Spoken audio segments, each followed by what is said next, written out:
Hey everyone, and welcome back to the channel.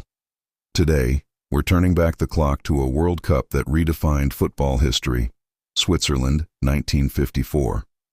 Get ready for a story of underdog triumphs, tactical revolutions, and one of the most incredible finals ever played. So, where was the 1954 FIFA World Cup held? As the name suggests, it was hosted by the beautiful, neutral nation of Switzerland.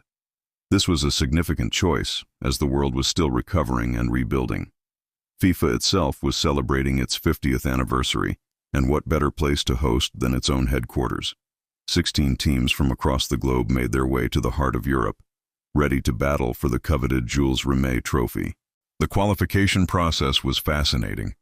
For the first time, teams from Asia, specifically South Korea and Japan, participated. South Korea made it through, marking their World Cup debut.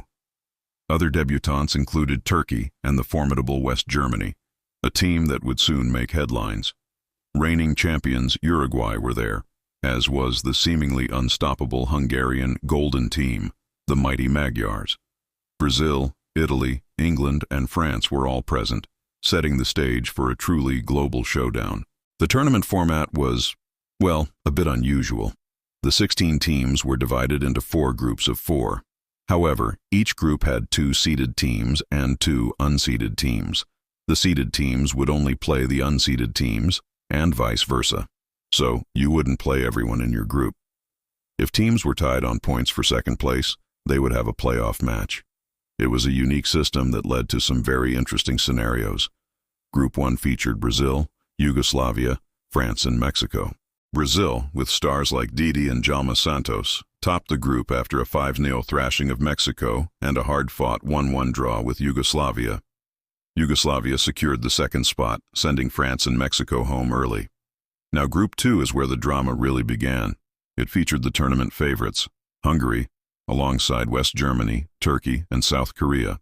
The mighty Magyars, led by the legendary Ferenc Puskás, were on an unbelievable unbeaten streak. They opened their campaign by absolutely demolishing South Korea 9-0. Then came the match against West Germany. In a move that would later be seen as a stroke of genius or pure luck, the German coach Sepp Herberger fielded a reserve side. Hungary won, but it was a brutal match. Puskás suffered an ankle injury that would keep him out until the final. Group 3 saw reigning champions Uruguay and a strong Austrian side advance over Czechoslovakia and Scotland. Uruguay looked dominant, cruising through without conceding a single goal in the group stage. Group 4 was a straightforward affair, with England and the host nation, Switzerland, progressing. They both beat Belgium and Italy, with a playoff needed for the hosts to overcome the Italians, 4-1. With the group stage complete, the tournament moved into the knockout rounds, and the intensity ramped up. The quarterfinals delivered some classic encounters. Austria edged out hosts Switzerland in the highest-scoring World Cup match in history, a mind-boggling 7-5 thriller known as the Heat Battle of Lausanne, due to the scorching temperatures. Uruguay continued their impressive run by knocking out a talented England side in a 4-2 victory. Meanwhile, West Germany, now with their first-team players back and rested, started to show their true strength. They calmly dispatched a strong Yugoslavian team, 2-0. But the most anticipated quarterfinal was Hungary versus Brazil. This match, sadly, is remembered for all the wrong reasons. It descended into chaos and violence, earning the infamous nickname, the Battle of Bern. 3 players were sent off, and fights continued in the tunnels after the final whistle. Amid the mayhem, Hungary's sheer class shone through, and they won 4-2 to advance. The semifinals were set for 2 colossal clashes. In one, West Germany faced Austria. The Germans, who had been quietly building momentum, produced a stunning performance. They dismantled their neighbors with an incredible 6-1 victory, with brothers Fritz and Ottmar Walter both getting on the score sheet. Suddenly, the team that had been hammered 8-3 by Hungary in the group stage was in the World Cup final. It was a remarkable turnaround. The other semi-final was a battle of titans, Hungary versus the defending champions, Uruguay.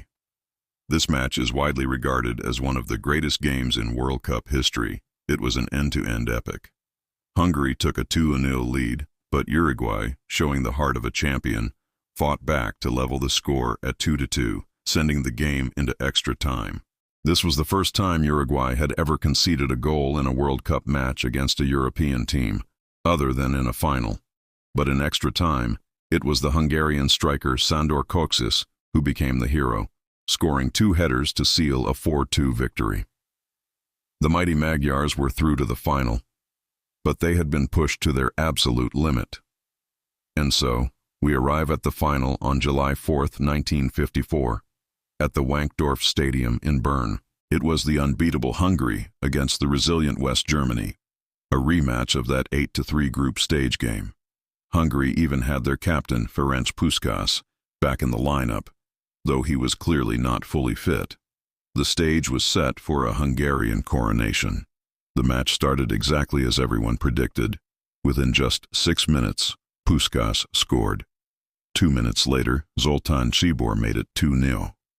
It seemed like another rout was on the cards. The Golden Team was living up to its name, and West Germany looked completely overwhelmed. But then, something incredible happened. Something that no one saw coming. Just 2 minutes after going 2-0 down, West Germany's Max Morlock pulled a goal back. The score was 2-1. And then, in the 18th minute, from a corner kick, the German winger Helmut Rahn equalized. It was 2-2. In less than 20 minutes, the game had been completely turned on its head.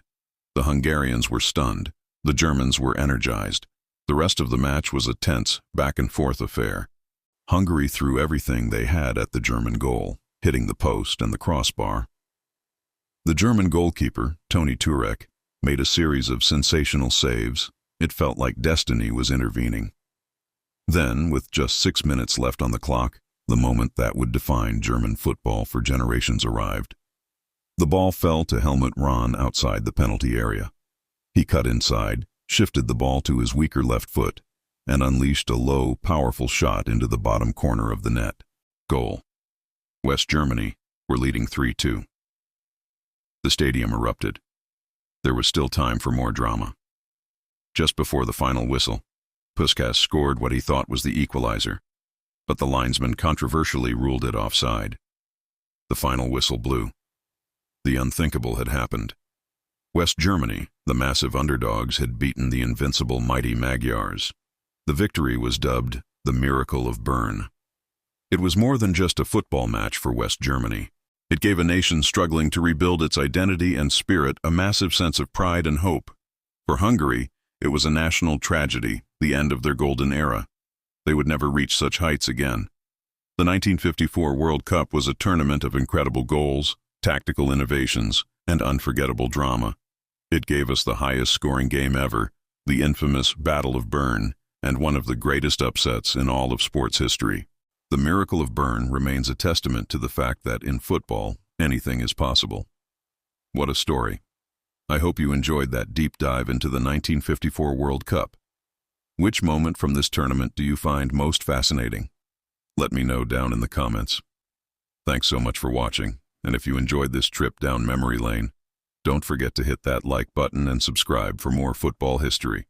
We'll see you in the next one.